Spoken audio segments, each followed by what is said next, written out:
Muy buenas tardes. Junto a la Caja de Previsión Social de Profesionales en Ciencias Económicas de la provincia de Córdoba, seguimos recorriendo nuestra querida Argentina y en esta oportunidad estaremos visitando algunos destinos del noroeste. Por eso empezamos aquí en Talampaya, Patrimonio de la Humanidad. Sean bienvenidos y empecemos. El Parque Nacional Talampaya se encuentra ubicado en el centro oeste de la provincia de La Rioja. Ocupa una superficie de 213.800 hectáreas y fue creado como parque provincial en el año 1975, para luego convertirse en parque nacional en 1997. Finalmente, en el año 2000, la UNESCO lo declaró sitio de patrimonio mundial.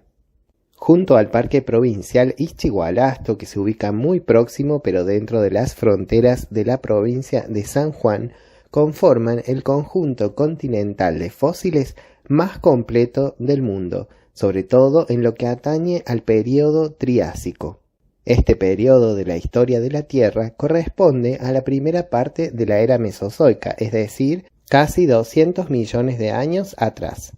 Este período es anterior al Jurásico, que es la época de los grandes dinosaurios. Justamente al frente del centro de visitantes se ubica el ingreso al Sendero del Triásico, un sendero didáctico y visual de 230 metros de extensión al aire libre que está conformado por réplicas de resina de poliéster en tamaño real de los dinosaurios que habitaron la zona del parque hace más de 230 millones de años.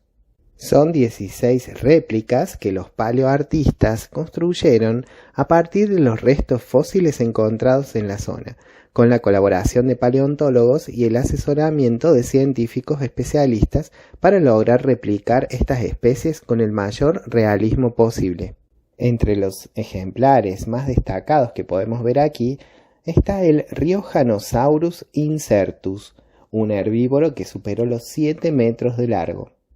Este dinosaurio primitivo que caminaba sobre sus 4 patas es también conocido como reptil de La Rioja, o de una forma más científica aún, es un sauropodomorfo, es decir, posee un cuello y cola largas y la cabeza es pequeña. Otro de los ejemplares destacados en este recorrido es el Phasolasuchus tenax, un antepasado terrestre de los cocodrilos, quizás el más grande y robusto conocido hasta el momento. Poseía hábitos carnívoros y era un gran depredador. Por último destacamos el Dinodontosaurus brevirostris, también conocido como 2 dientes de perro. Fue un tipo de reptil mamíferoide. Esta especie se encuentra relacionada al origen de los mamíferos y además se puede decir que es pariente cercano de los sinodontes, es decir, un grupo de animales primitivos que comenzaron a desarrollar las características que hoy son propias de los mamíferos, como la sangre caliente, el pelaje sobre el cuerpo y diferentes tipos de dentadura. El Dinodontosaurus brevirostris era un cuadrúpedo robusto y de alimentación herbívora. Sus pequeños dientes evolucionaron a un pico córneo cortante que utilizaba para cavar, buscar raíces y bulbos. A nivel ambiental, el Parque Nacional protege una zona de monte de sierras y bolsones, donde se destacan especies de cactus y arbustos de hojas reducidas como las jarillas. La brea es uno de los árboles característicos, ya que puede ser reconocido por su corteza lisa, de un color verde llamativo y ramas zigzagueantes y espinosas con un escaso follaje. Entre las especies animales que aquí se protegen podemos mencionar los guanacos, las maras, diversas tortugas terrestres, lagartijas y nuestro querido cóndor andino. A nivel escenográfico e internacional, el parque ofrece la posibilidad de recorrer parte del cañón del río Talampaya con sus espectaculares paredones rojizos, que alcanzan alturas de más de 100 metros. Sobre algunas rocas, también en aleros y paredones, podemos apreciar representaciones de arte rupestre que están consideradas entre las más grandes e importantes de nuestro país.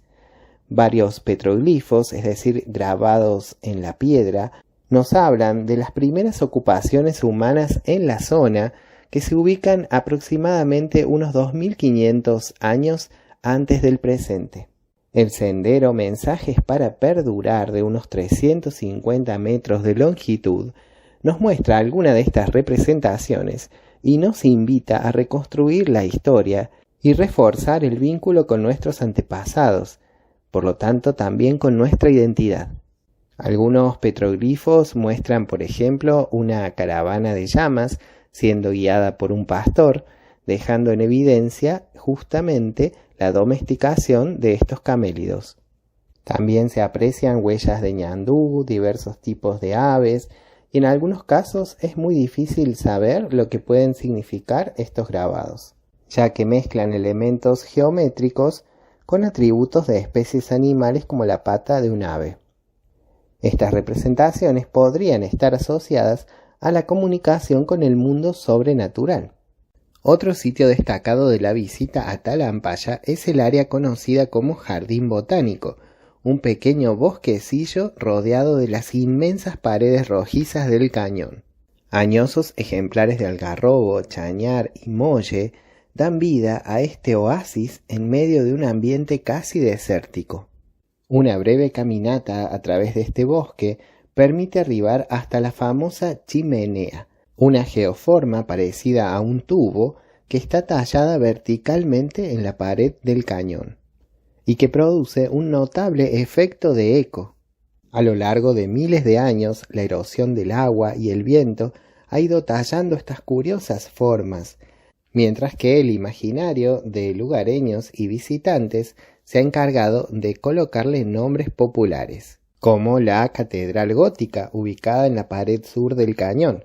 Se trata de un inmenso muro vertical de piedra con formas que simulan las torres de una catedral gótica, destacándose las formas apuntadas o de flechas que recuerdan a las agujas o arbotantes que vemos en las iglesias europeas entre los siglos XII y XV. El rey mago, el tótem, la torre o el monje son algunas de las geoformas más conocidas. Una caminata de 2 horas por el cauce del río Seco permite arribar a lo que se conoce en el parque como los balcones de Talampaya, a unos 150 metros de altura aproximadamente, sobre los farallones, lo que nos permite obtener panorámicas del entorno y apreciar la inmensidad y belleza del parque. A unos 120 kilómetros del Parque Nacional Talampaya en dirección norte, podemos visitar la Quebrada de la Troya, muy cerca de la localidad de Vinchina. Esta quebrada está atravesada por el río Vinchina, también conocido como río La Troya o río Bermejo.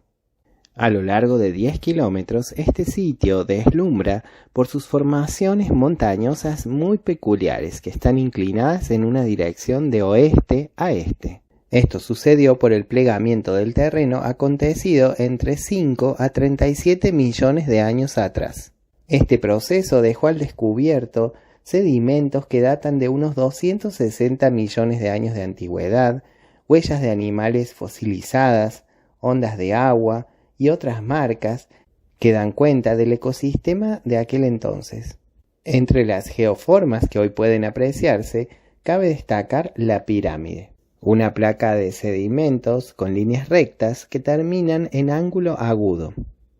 Es un triángulo sin profundidad que se desprendió de la montaña ya con esta forma. El camino sigue en ascenso y ya a unos 3.000 metros sobre el nivel del mar nos da acceso a la quebrada de Santo Domingo, que deslumbra por sus montañas coloridas, y las manadas de vicuñas que observan a la vera del camino. El ascenso continúa y nos permite llegar hasta la Reserva Provincial Laguna Brava, en las alturas de la cordillera de los Andes. La laguna posee un extenso espejo de agua de 17 kilómetros de largo por 3 kilómetros de ancho, y llega a cubrir una superficie aproximada de 5.000 hectáreas.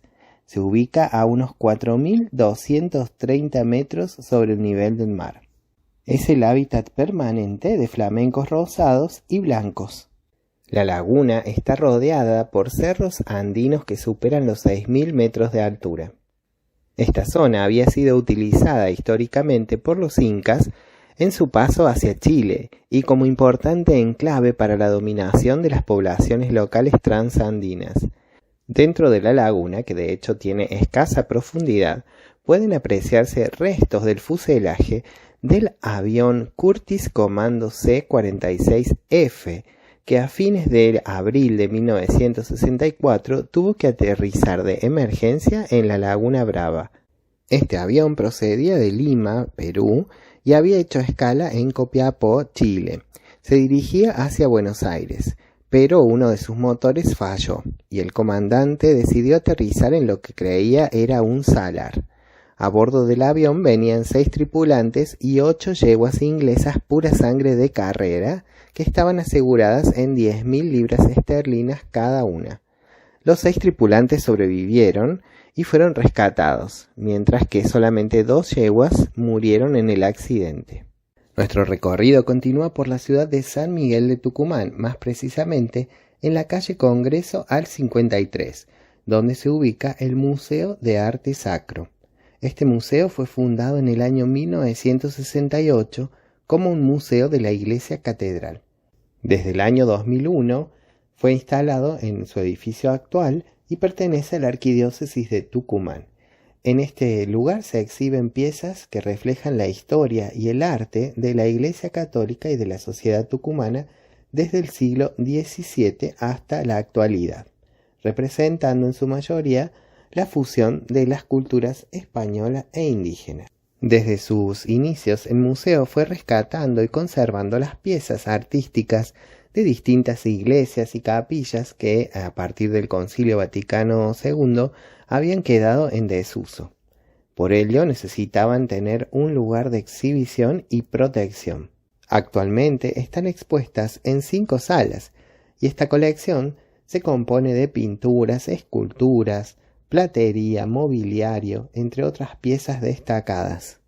Hay objetos notables como el óleo altoperuano que representa a la Virgen del Rosario de Pomata o la escultura de San Francisco de Paula que data del periodo colonial.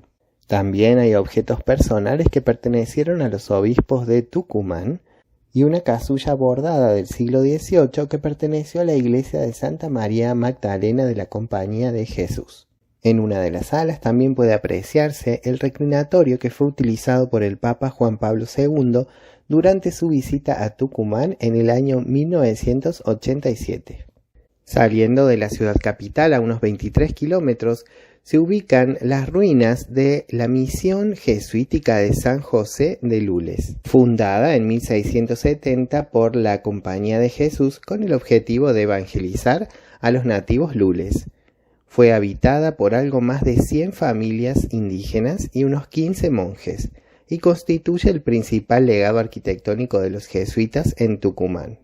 El complejo estaba integrado por una antigua capilla y un convento, viviendas, refectorio, almacén, talleres que incluían carpintería y herrería donde se producían carros y herramientas, molino, horno de ladrillos, curtiduría de suelas para la confección de sandalias, sala de orfebrería y las aulas del colegio donde recibían instrucción los nativos lules.